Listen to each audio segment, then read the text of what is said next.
Welcome to Wine for Normal People, the podcast for people who like wine, but not the snobbery that goes with it. I'm your host, Elizabeth Schneider, author of the Wine for Normal People book and certified wine dork. And I'm MC Ice, just a wine-loving normal person. Normal wine people, have you checked out Wine Access yet? They are the sponsor of this show, and they are our biggest champions in the wine industry. If you want to support this show, support them, and also support your wine collection because they have amazing wines. Go to wineaccess.com/WFMP. Listen in the middle of the show, and I'll give you the full details. Don't miss out on this, 10% off your first order. Drew Perry is the head of production for Simpson Family Estates, a family business located in the Leelanau Peninsula of Michigan that's been around since the 1970s. Simpson Family Estates owns the award-winning brands Good Harbor Vineyards and Aurora Cellars, which make delicious sparkling whites and reds from this really unique terroir. Drew graduated from Michigan State University with a degree in viticulture and enology. He worked in Napa for a brief stint before moving back to northern Michigan to take on the challenge of cool climate viticulture in this region that I am now very excited about learning about and visiting. Drew, welcome. Thank you so much for coming on to help us learn about this wine region that honestly blew me away in terms of quality and style. I had never had, maybe I'd had like one Michigan wine, but I am all in now. Thanks, Elizabeth. It's an interesting region. We admit, those of us who are self-aware, we know who we are. We know that we're still growing. We're still babies to a large extent. I mean, that's what this region is. It's in its infantile stage. And so we're still getting there. Well, yeah, I mean, we have a lot of interesting things going on. You have to imagine that there are people in the United States, Canada, Australia, around the world who are listening to this and they don't know anything at all about the Leelanau Peninsula. Now, I have to admit, I only knew a little bit because as I told you, my introduction to the region was through Stuart Pigot's book about Riesling. And he was the first one that I was aware of to say that the Riesling was very, very good out of Michigan. There's so much more, though, to it. I want you to take us through. This is your place. Like, where is it located? How do we get there? Talk about Lake Michigan, which I think people are aware of the Great Lakes situation. Yeah. Speaking as Stuart, I mean, in all honesty, Riesling is basically our bait. It's how we get people in order to actually cross that barrier, get them to try other things. But it's a unique area, and I completely understand if people haven't heard of it. I wouldn't be here had I not grown up in Michigan. It's not like I would have chosen this, had I gone into this profession and just chosen this. It's a little more obscure, but in all honesty, it's got a lot of unique qualities. If you think about Michigan as it's shaped, for people who don't know, if you just hold your right hand up, and then if you just look at the top of your pinky, that's where we are. People say it's like the mitten, right? Yeah, it's like a little mitten. Yeah, and we're one of the only states who actually hold up a body part in order to show people where we live. It's true. People think Michigan, obviously there's a reason why people are shocked that we can grow anything here. There's a lot of regions that are like that. They're just surprising. Like an Okanagan Valley with Finger Lakes is another one that sort of resembles us, but we're still wildly different. But yeah, you have that Lake Michigan effect. And there has been a cherry industry here for way, way back. That's when land used to be affordable. But there's a reason there's a cherry industry here, and that's because cherries can't grow here. That's one great thing for us, especially nowadays, is we're seeing all these cherry farms really struggle just because the market in general. We know that grapes are going to do really well on any site that cherries are grown, especially in this area. Washington, as one example, that's a great facsimile. You have that identifier that says they can do well here because this is growing well here. Fruit trees are a good indicator because apples, if those crops are doing a little less good, grapes can, because usually the soil is not that great, which is what grapes likes. Yeah, and then if there's one thing we have, it's not great soil. I mean, one thing we're known for around here is our sand dune. Oh, wow. We're on the edge of Sleeping Bear National Park, so that's just a whole big dune area. Wow. That's what makes this whole peninsula really unique is it's not just the fact that it's by the lake, but it's shaped really uniquely. You have all these crazy glacial deposits everywhere that make every little spot within every vineyard completely unique. So we have vineyards all throughout the Leelanau Peninsula. And it's pretty striking just how different every little spot is within each vineyard. Can you back up and talk about the climate? Because the first thing that people think is Cold. yes. So if we are thinking about Michigan, I think people know that it has nice summers. Chicago is really hot, but you're 6 hours north of Chicago, right? Yeah, that sounds about right. The one people tend to throw out is the whole 45th parallel concept. But I mean, there's a lot of things around the 45th parallel that we are not. We are not Willamette Valley. And we're not pretending that we are. And so, yes, there is a reason that we do well, but it is just because of that lake moderation. Bordeaux is also at 45, but they are way hotter than you are because of the jet stream. You have something very, very unique, which is that although it gets very cold in the wintertime, you have a good growing season, right? Yeah. Talk about Lake Michigan. It's not extremely long, but we do have a good growing season. The one thing that we have that's really nice is that actually, because we're so close to the lake here, most of our vineyards are within a half mile up Lake Michigan. And so we end up getting, because that lake is usually still pretty cool in the spring, we get a delayed bud break. So that helps a ton with avoiding frost. And then we get delayed frost just because there's still heat energy in that water later on at the end of the season. So we can extend that season out. Oh, that's great. Yeah, I mean, usually, though, our seasons tend to be kind of just shifted farther down. You know, we're starting October 1st and we're ending first week of November. Wow. Yeah, I just had one of my dad's oldest friend. He's the owner of Messina Hoff down in Texas, and he came up and visited me yesterday, and he was talking about their harvest. Like, yeah, we're usually done by the last week of September. And I'm like, we are considering starting it. Right. Winters are cold, but because we're right off the lake, it does help to moderate just how cold it gets.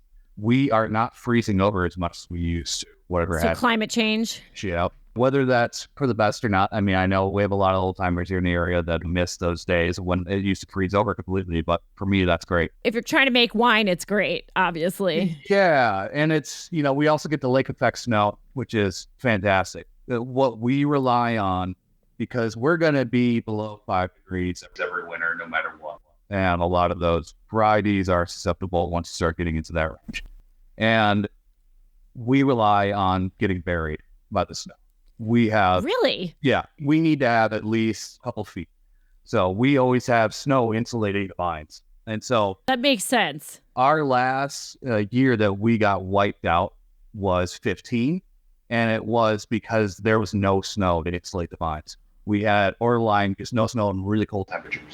That is so nuts. So underneath the snow, they go into true dormancy. Like, that's one of the things you hear about Germany. As the climate's warming, they're very concerned because especially Riesling needs that rest period in the wintertime, and they're concerned that it's not getting it. But you always have that, right? Oh, yeah. Yeah. No, we always get into true dormancy. And I mean, we do hit our cold environment, and we hit a point where things could wake up. We occasionally have your freakishly warm March, but in all reality, things fully shut down. The one bad thing that can be is, you know, say the end of November, things haven't fully acclimated at that point. If we get a sudden drop, then yeah, we can suffer the next season. But we've had a lot of variability just in these last few years. But 14 and 15 were our last years that we really got hit hard. And unfortunately, this region, believe it or not, we have kind of accepted the fact that you're going to get wiped out more than likely one in every 10 years.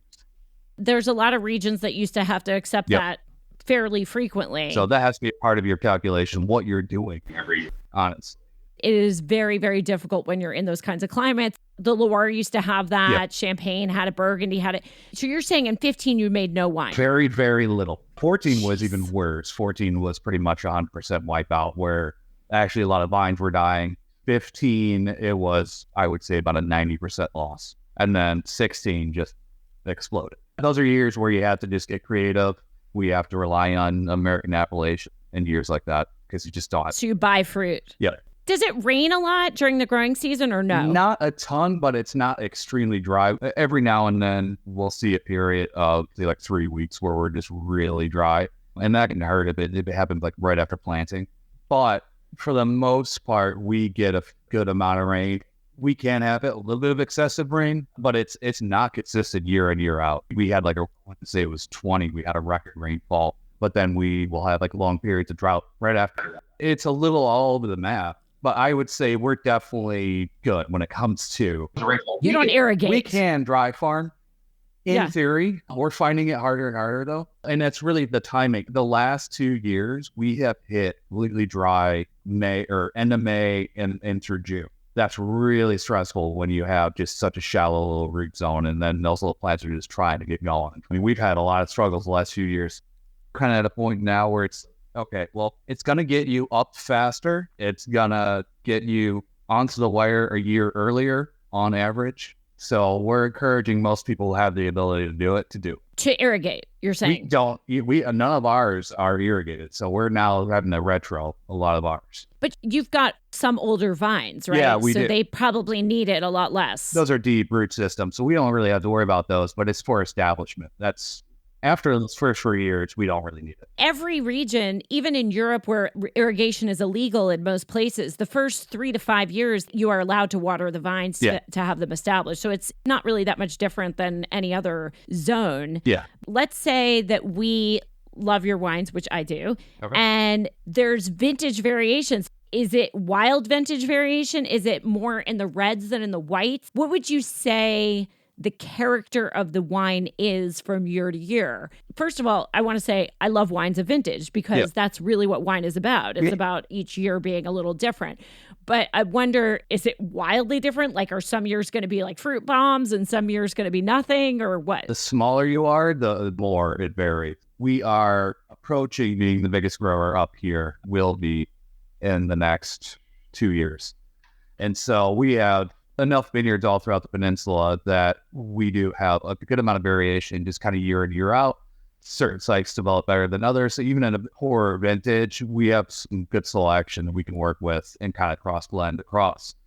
But I definitely think that there is a massive amount of vintage variation, which can be good if you're just trying to tell a story. This is honesty. This is what we have to deal with, and we're going to try to make the best thing possible.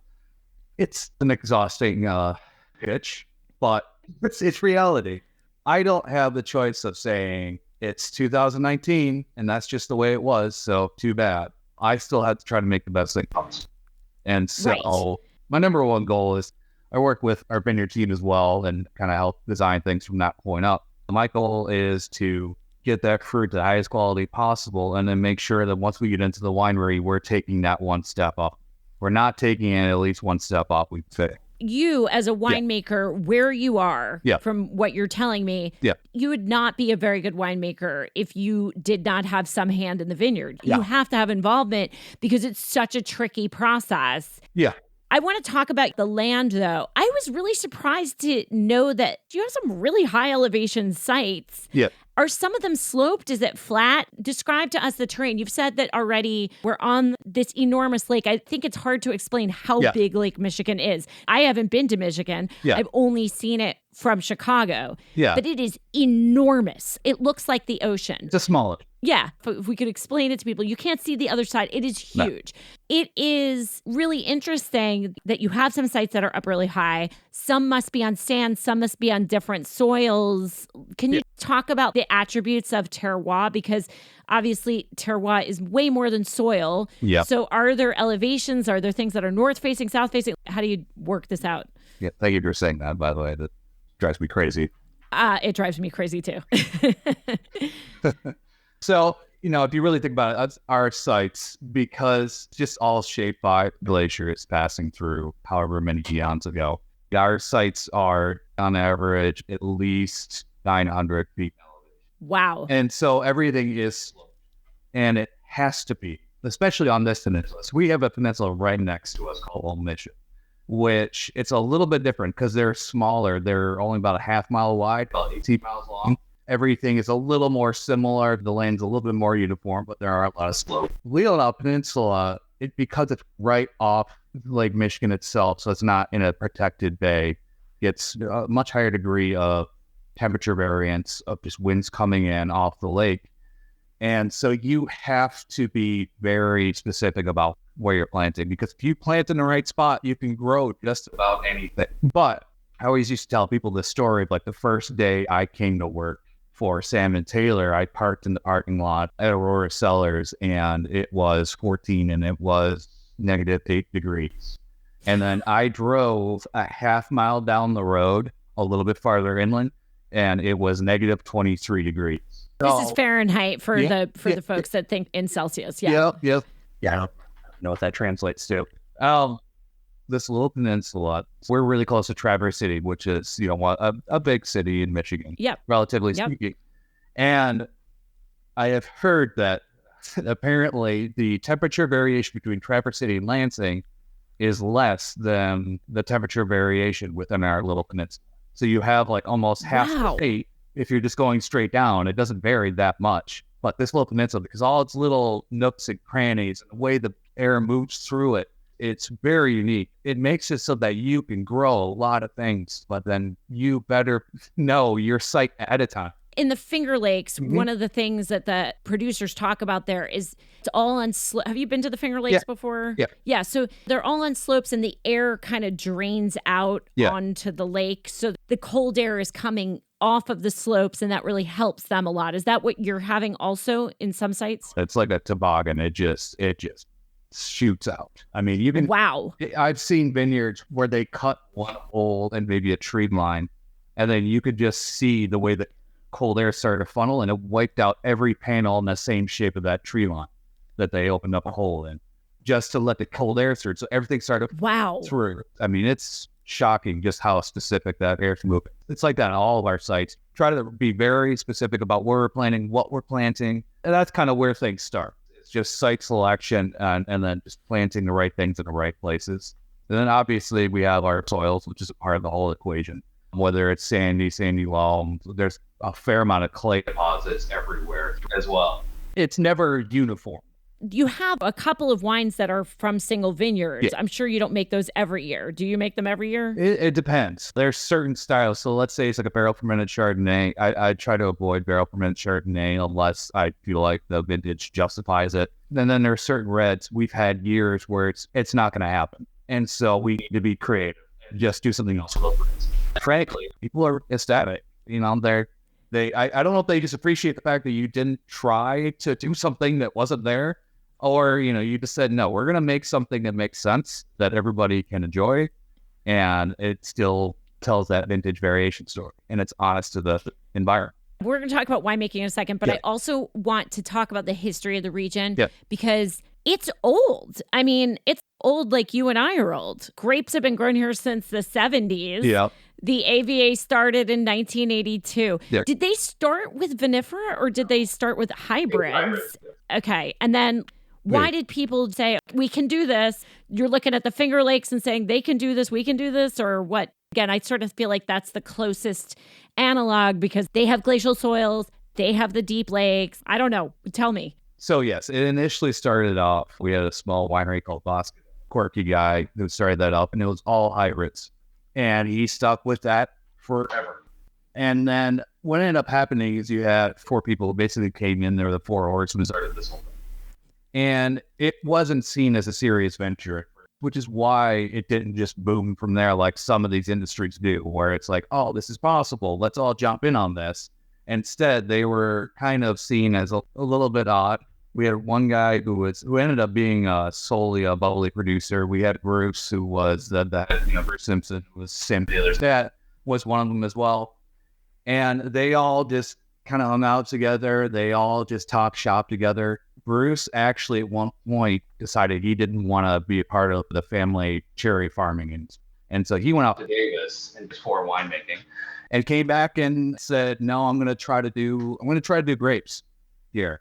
And there just wasn't any research or the only university that was really doing a lot of work here was Michigan State. And all the research there said hybrids. And so that's what he planted. Right. And that's everybody plants it for the first decade. It took a while. He had one winemaker out on Old Mission. His name was Ed O'Keefe, who said, I'm going to try vinifera. He tried Riesling. And it worked. And so it started getting people to kind of think outside the box a little bit and start planting Riesling. And that kind of got things rolling. But it took a while for that next generation to actually hit. It had to get past just being a fun, quirky tourist industry. But that's really what that first generation was. And somebody was asked me once, what's the difference over all these years? And it's just, we have these very defined generations here in terms of winemakers. And you will not be successful here if you don't have an appreciation for the previous generations, for what they did, what they are, and basically where they failed and where they succeeded. So you're just building on top of everything. Yeah. They already went through it all. So now you get to figure out what's not going to work. And then that next generation builds on that. Super nerdy question about the plant matter and rootstock. Yeah. Where do you guys get plant material from? It can't be California. It can be. You wish it wasn't. Right. I mean, that's the thing. They can't possibly be able to grow it for what you need, right? Yeah. I mean, we have very specific clones of everything that we're looking for and clones on certain rootstocks for. So we do source stuff from a lot of California nurseries. There's also nurseries in New York. We've had to swear off a few nurseries just because of a lot of issues with crown gall is our biggest. What's that? It's agrobacterium that can be in the vine and will create a gall through winter injury. Yeah. So it basically chokes off the vine. Right. And you can spread that from plant to plant. It can be in California and you'll never see it because you're not getting cold enough for it ever to, rear its ugly head. Whereas if we get plant material from the wrong nursery out there, they supposedly are checking for it, but they're not. I've heard many of these stories, by the way. Even in California, there are some nurseries that they're probably the same ones where they give you plant material that's not appropriate for the site. Yeah. And they swear that it's good.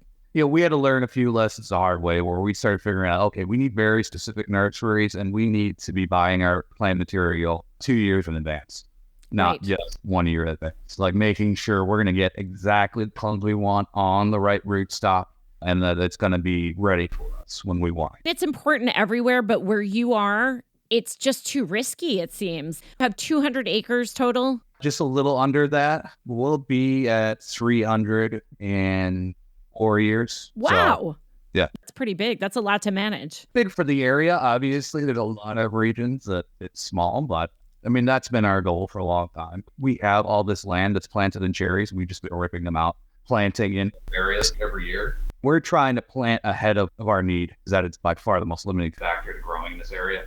And so we recognize that fact that we don't need it now, but let's start planting 5 years in advance and let's grow to basically catch up to it. Where are all the cherry farmers going?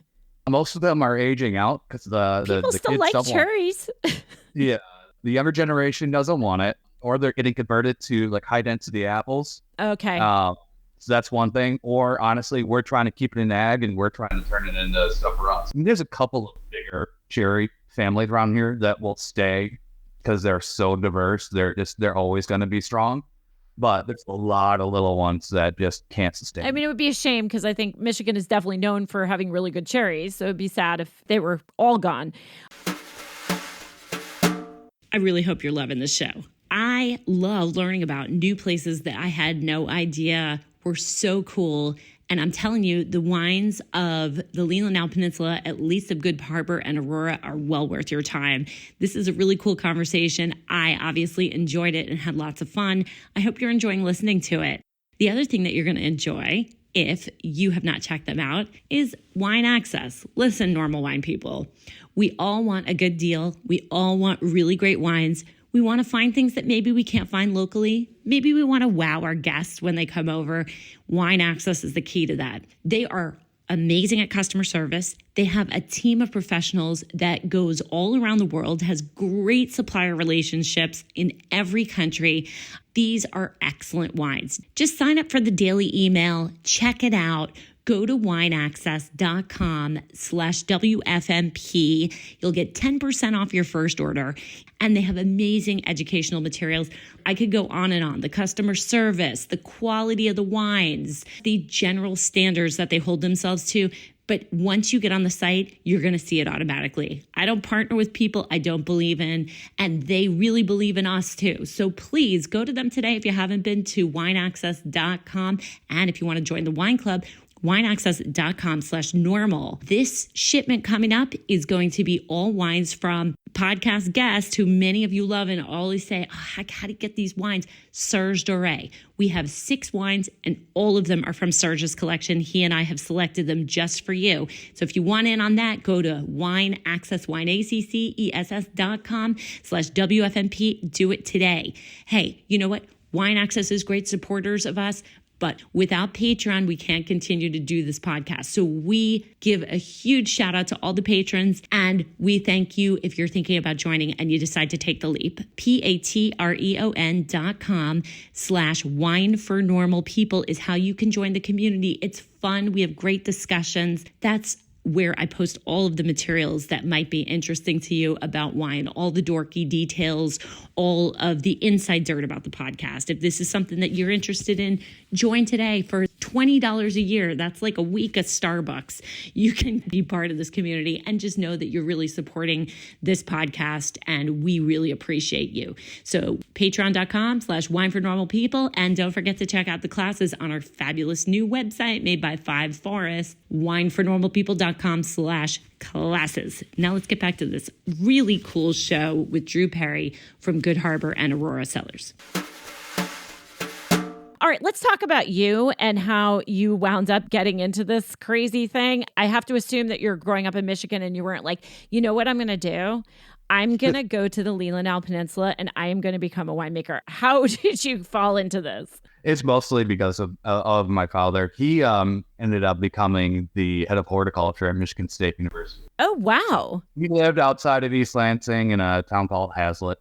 He was actually studying apples and cherries and rootstocks.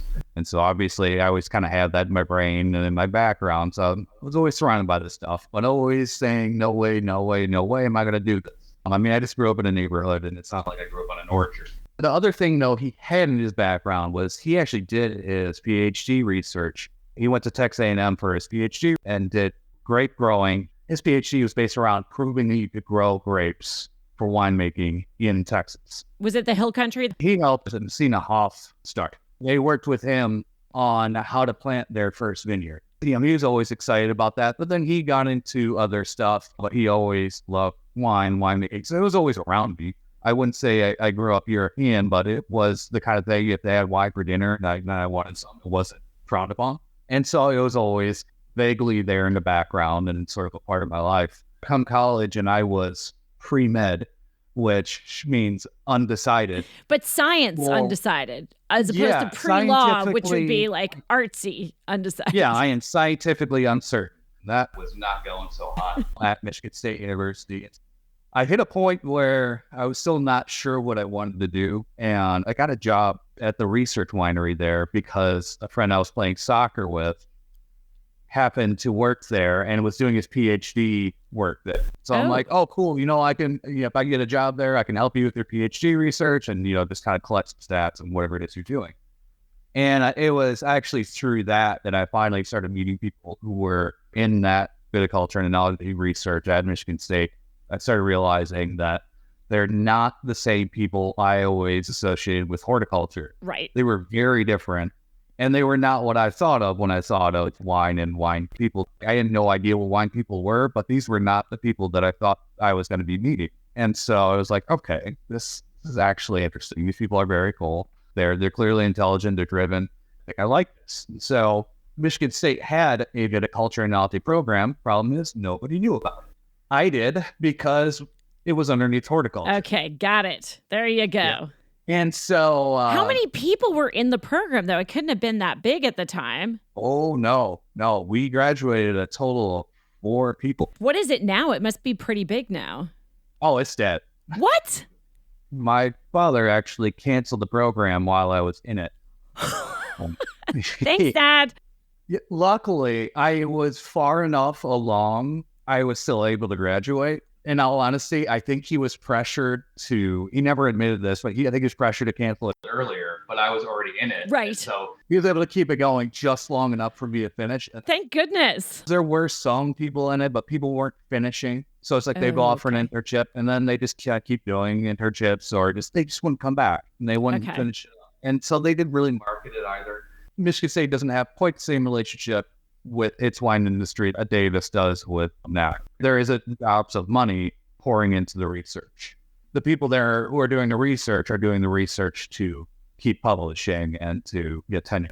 They're not as worried about the industry. So you finish this thing up, right? They canceled the program. You're going to be a unicorn alum here. You're one of 4. What was the plan? Was the plan, okay, I'm going to go to Texas or I'm going to go to Napa? Where was your brain at this point? Probably not necessarily in Michigan to start, was it? It was mostly in a lot of panic, more than anything.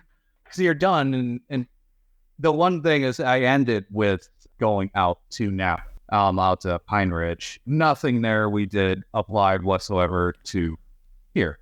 But it's experience. It helps get your foot in the door and it helps you get you familiar with kind of conceptually the environment that is like a real winery. After going there, it was sort of, I wasn't really sure because I did know the Michigan industry really well, just through a lot of the people who were in research, and we would often go and visit the wineries. So I knew that it was growing and there was some potential there, but my first thought was, well, maybe I should try to see what's out in Napa or on the West Coast somewhere.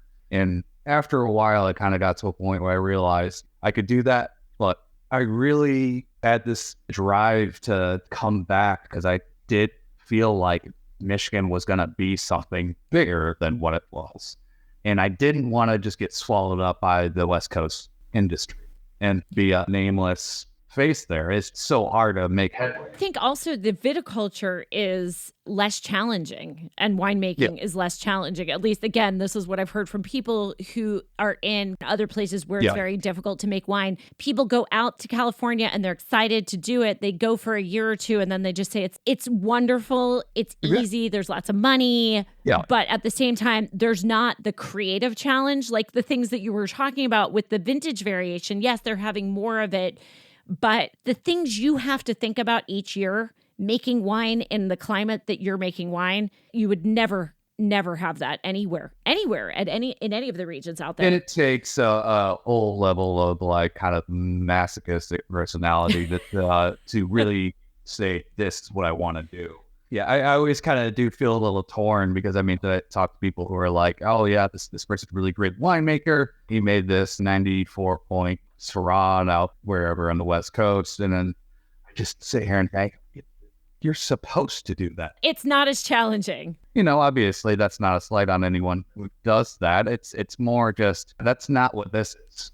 That's not what wine is. I think the people that are making wine in really challenging regions and forging ahead, you're basically a pioneer, because even though the first people set it up, from what you're describing, it was the start. They cleared the land and they played around, but you guys are the serious generation.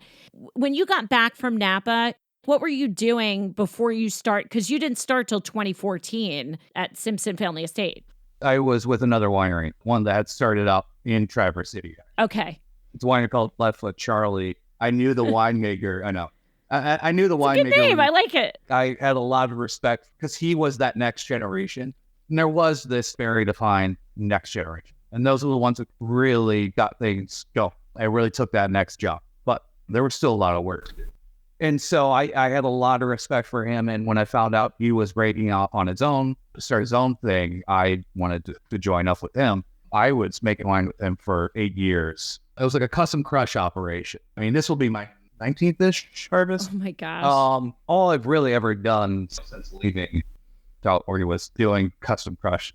I work with the core brand, and then I work just with Vineyards Still today, you're saying? Yep. That's still what we do. Yeah, I left in 14, came on board with Sam and Taylor. I actually went to school with Sam. So I've known them. Yeah, talk about their family. And you already mentioned Bruce, who he went to Davis and learned stuff that will not apply at all in Michigan, but was still probably pretty interesting. Well, Everyone actually came to him trying to figure out how to do this. He was the one knowledge resource early on. It took a while for people to just kind of start following a new way of doing things. It took MSU changing hands as well. They needed to get a new vine physiologist in-house because he was the one who was pushing nonstop hybrids, which are great unless you can do vinifera. Bruce was doing that for a long time. Yes, I went to school. Sam was there. Sam was in the program at the same time as me, but he didn't finish. He went on finance, which was a much better decision. I am super niched to the point I am not qualified to do anything else. That's okay. You're doing what you should be doing then, right? Yeah. Sam is a pretty brilliant mind, even though he's my best friend, his mind is insane when it comes to finance. So that's partially why I really wanted to work with him. We'd always talked about it possibly happening. It was probably about a month before Bruce passed away. I met with Bruce and Sam for dinner. I figured it was just another family dinner. I'm coming over. We're just going to have some drinks. And basically, Bruce put his hand down and said, all right, I want to talk about you coming on board. Take one more year, and then I want you to come on board, and I want you to take over. Wow. And then a month later, through a bunch of complications, he was on good health. He ended up passing away. That all got put on hold. How old were Taylor and Sam, who now run the company? 22. Taylor would have been 28, so she's my age. Taylor was working for a wine distributor, and Sam had gone off to General Mills for a finance position. Their dad passes away, and they say, all right, it's time to come back and help family business. When they first came back, they looked at the books and realized this thing's hemorrhaging. We got to keep it afloat. A few years of keeping it afloat until they decided to take that next big move, which was buying Aurora Cellars and then bringing me on. So they needed to kind of get things stable before they could actually start evolving. And just to remind everybody, 2014 and 2015 were horrible vintages. I was waiting to say this. That's the year you started. You're lucky they trusted you. Sam and Taylor have always been family, so it actually works out really well. Sam took over along with Taylor. All they had were hybrids and a little bit of Riesling. And so they had ripped out, I want to say around 30 acres of grapes. That's really all that there was. They started replanting, and we no longer have any hybrids around. We've just kind of identified what works for us, and where we want to see our brands grow. Let's talk about the two brands that you manage for them, Good Harbor and Aurora. What is the difference between the brands? I've tasted wines from both of them. They're both great. I know you've gotten tons of accolades for it. I never read reviews before, but the minute that I opened the Good Harbor Pinot Grigio, we were like, that is a really great wine. Well, that's Pinot Grigio for you too. Actually, I remember a long time ago when I started off with Brian Leftfoot, he was like, what is your goal as a winemaker? No, I think my goal is to make the world's greatest Pinot Grigio. He's like, what? Why don't you want to do that? And I'm like, it's kind of like being the world's best handball player. There's a chance I could do it. There's not that many people putting that kind of effort into it. I got a shot. Certainly the best American Pinot Grigio. Everyone talks bad about it. I'm like, in all reality, yes, it's difficult to make it a dynamic and interesting wine, but you can coax more out of it. The amount of work you're going to put into it to get more out of it might not translate into people really understanding it, but to me, it's worth it. To me, it's fun to put in that work and try to get just a little bit more out of it. But in general, Good Harbor, Aurora. Good Harbor is the original. Mm-hmm. We're obviously Simpson Family Estates, so sort of the umbrella. But the big difference there is, I think some people thought it was like a high-end versus like a low-end kind of thing. It's not that at all. It's just different portfolios and highlighting different areas. And that's really all it is. In the Good Harbor, you do a Pinot Noir Zweigelt. That makes sense, but nobody does that. You're doing reds for both brands. Aurora Sparkling, the Blanc de Blanc, is an outstanding wine. You've had to procure all of this stuff to do. You do Charmat, right? Yep. Did they do sparkling when you got there? No. Did you know how to make sparkling wine when you got there? I had done small amounts of meth chip and wine, never done that. Luckily, there was one guy in the area, his name was Larry Malty, who was the only bubbly producer in the region. The old thing used to be you'd make a base wine and you'd send it off to Larry to finish it. He had too many clients and his prices were skyrocketing. Luckily, Larry also happens to be Sam's godfather. So we talked to him about it. We're like, "Hey, look, we can't keep doing this. We need full control and we need to do this and do it affordably." And so luckily, consulting with him, a few trial and error days with him, just kind of learn how to do it, figure it out. And honestly, I'm not going to say we figured it out by any means, but after a few explosions and whatnot, that's some exciting days. You figure it out. We got the tanks. We just realized we're going to be this fully integrated thing that we want to be. We need to be able to do everything.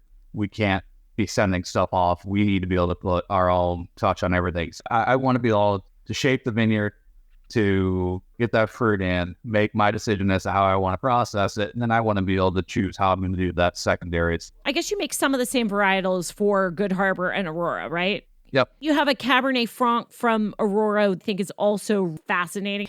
Do you do barrel age on that? Yep. You're basically using every tool in a winemaker's set to do everything. You have to be incredibly skilled at what you do to be able to make such a diversity of wines. For the Pinot Grigio, it tastes like minerals. It's incredibly terroir driven. Yeah. It tastes unlike any other Pinot Grigio that you'll have. The Blanc de Blanc from Aurora, I think, is so fresh and bright. The Cabernet Franc from Aurora and the Pinot Zweigelt from Good Harbor, where you're growing reds, which they are cooler climate reds, but you're still getting good flavor out of them. And so then you have to change your mindset and then work on those, which is just a completely different skill set. And I bet that the vineyard work for the reds is it's got to be crazy. It is. Luckily, we've gotten to the point where we mechanize so heavily and we have a good crew that it's fairly easy. Well, we've figured out the majority of our vineyards, what's going to work, what isn't. We still do some tweaking to some extent,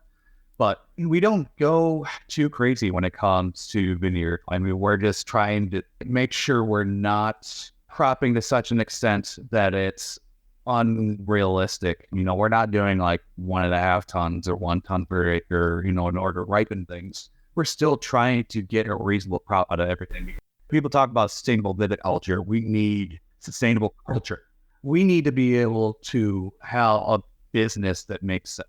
We need everyone in every avenue to be on top of their game, whether it's in the vineyard, whether it's in finance, marketing, winemaking, everything. We need to be able to create a culture that's healthy for everyone.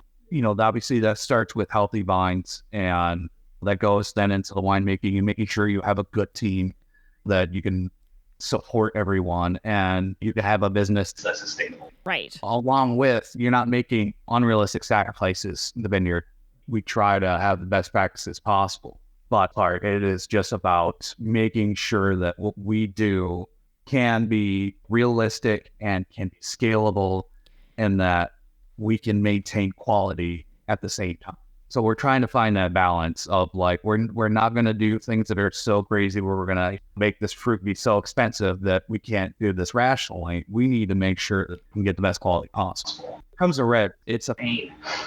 I can't imagine. I think one of the things that I've heard, and we've already sort of addressed this, is, and I'm just going to be super honest with you, a lot of the listeners who have tried Michigan wines, because I've brought it up before, you're the first producer, this is the first show on Michigan I've ever done, is just how uneven the quality is. So if you go wine tasting in the Leelanau Peninsula or Old Mission, the vast majority will be not great with a couple of really good ones. Now, I'm going to tell you right now, Finger Lakes used to be like that. Virginia is still like that.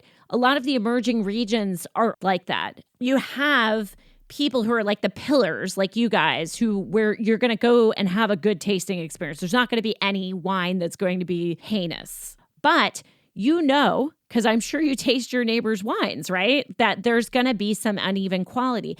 As you are building a sustainable business, one of the bigger problems is that everyone else around you is also making the reputation of the region.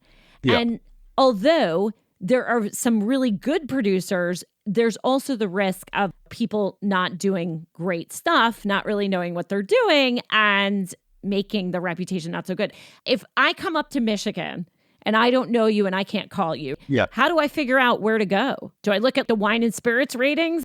I mean, there are some sources of accolades out there, and there are wine writers, obviously, here and there. let's say you're already in the area, you're in Traverse City, it's a foodie town. And there's a lot of talented chefs and there's a lot of really good restaurants with some amazing wine lists. And there's some really good wine shops. And so there's people who know so you wine. look at who's carrying what, and then you can figure it out. There are people who know wine that are accessible, that are a great resource. Okay. But I mean, obviously, a lot of people what they'll do is they'll take tours, which are going to just hit spot for spot for spot. Whether it's that something happens where, maybe you hit a wine that's a little bit older because they haven't caught up in vintage yet, or the winemaker got a little bit too experimental. Or the site is not good. Look, you're being very kind, but sometimes you're in an emerging region. There's going to be mistakes, It's just it's just the way it is. And some people will not make it. And we wrestle with that. I mean, unfortunately, I would say Taylor wrestles with that more than anyone, as she's on board of all sorts of different trails trying to promote. There does come a point where you just have to do what we're doing here and try to just reach out and make sure that, hey, you can get people's attention to say, hey, this is what we're putting out there, in the hopes that people are willing to take that leap. The other thing too is, like, if you're not tasting things in the area, it is difficult because you're going to be tasting distributed one. That's a gamble unto itself. You guys are all DTC, right? You're only direct to consumer. Is that, we do and distribute some, but it's a very select quantity that we distribute. And I know it's like that with everyone in the region. And sometimes they're distributing stuff that they wouldn't necessarily stand behind in terms of their brand. What? They just want a face on the shelf. Oof. And I understand that. And it makes sense to some extent. But my goal as a winemaker is, as we sit here still young in this industry, is to hit that point where I can create a wine that's obtainable for, like, my uncle in California. Mm-hmm. I want to be able to create wine that is obtainable by everyone, that doesn't require you to just come into the tasting room. I don't want it to be so exclusive that people don't get to try it. I think the direct-to-consumer model is awesome. Yeah. Your wines are affordable. I completely stand behind your wines. I've taken up so much of your time. I'm going to ask you one last question, which is about the future of the region.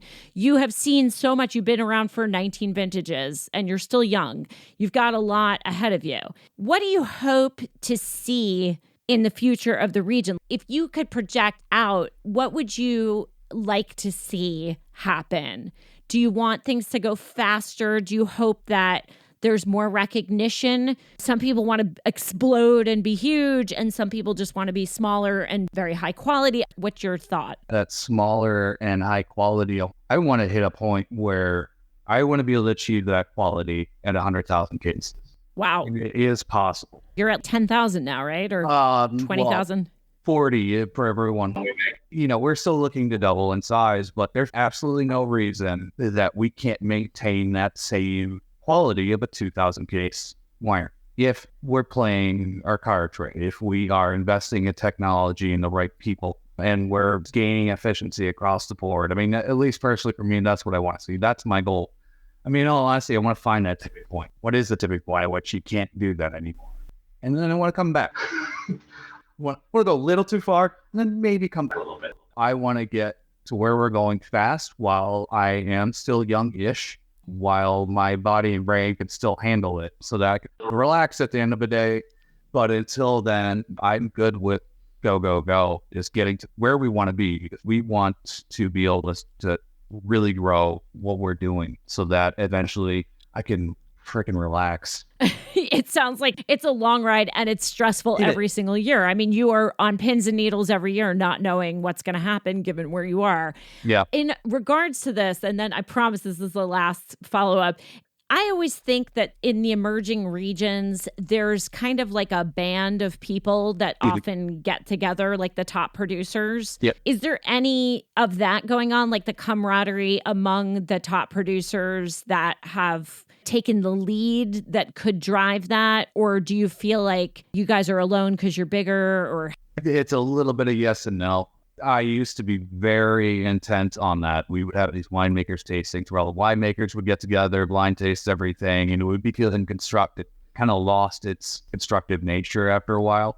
And same kind of things with owners. We're at a point where there's definitely a few leading the charge, and we do rely on each other. In terms of the long term of the industry, really the best thing for it is going to be that these wineries that are doing well and are smart that they keep growing. Doesn't mean that the small and boutique ones go away, but there's a lot of unsustainable middle ground. And so I think we really need to see a lot of success and growth out of those medium-sized wineries so that we can start to represent the region wider. I mean, we do definitely have a pretty good network. I've gotten a little more tired, so I don't I don't socialize as much with the rest of the industry as I used to, but it's still an important aspect to our region. Yeah, and small. Especially the people doing good work, because you can drive success from each other's and do really great things together.